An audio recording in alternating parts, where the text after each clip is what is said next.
Bonsoir tout le monde, très heureuse de vous retrouver. C'est le journal de la mi-journée qui rentre à présent chez vous. Bonsoir Emerald Théodore. Bonsoir Soline Davilna, bonsoir à toutes et à tous.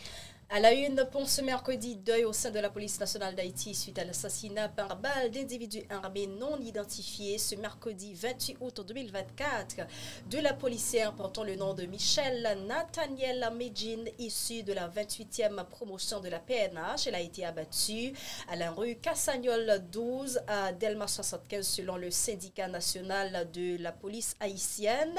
Sinaponga précisant qu'au moins 13 impacts de balles sont constatés sur la voiture de la victime qui était affectée à Delma 75.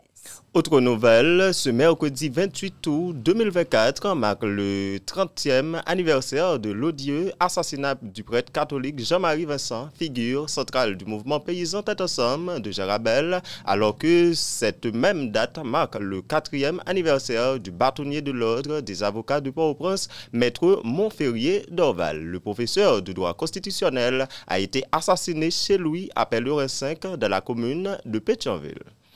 Toujours dans l'actualité, le Premier ministre haïtien Gary Coney a visité ce mercredi 28 août 2024 les 3 policiers de l'unité SWATIM blessés hier mardi lors de l'opération menée par la PNH au Bel-Air. Lors d'un point de presse, le chef du gouvernement dit réitérer son engagement aux familles des policiers et aux agents de la PNH victimes dans son champ de bataille. Il demande à la population de se solidariser aux agents de la PNH pour traquer les criminels.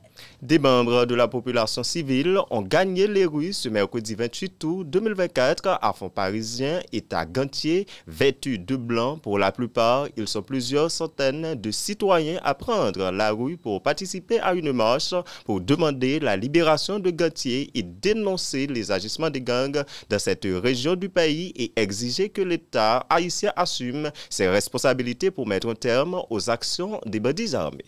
Toujours une réunion d'urgence s'est tenue hier soir au centre de commandement de la police nationale d'Haïti, PNH, et des forces armées d'Haïti, FADH, réunissant le Premier ministre Gary Coney, le ministre de la Justice et de la Sécurité publique, Maître Carlos Hercule, ainsi que les responsables des forces de sécurité haïtiennes et de la force multinationale dirigée par le Kenya. C'était pour discuter sur le bilan des récentes opérations de sécurité, notamment celles menées à Bel-Air, où plusieurs policiers ont été blessés hier mardi. Toujours dans l'actualité nationale, 3 ans après le tremblement de terre dévastateur qui a frappé les départements du Grand Sud d'Haïti, causant la mort de plus de 2200 personnes et blessant 13 000 autres, les victimes attendent toujours l'aide promise malgré le déblocage de 600 millions de dollars pour venir en aide aux sinistrés et réparer les infrastructures étatiques endommagées. Aucune mesure concrète n'a été prise selon Fritznel Chéri, magistrat de la commune de Roche-à-Bateau. Et mesdames, messieurs, on continue avec les informations de l'actualité internationale parce que la variole du singe a déjà été détectée au Kenya ainsi que dans d'autres pays d'Afrique. 400 sur 1000 policiers kenyans entendus en Haïti sont déjà sur place en attendant l'arrivée d'autres agents issus de l'Union africaine de la Caraïbe. Restez pour le développement de ces titres et de bien d'autres.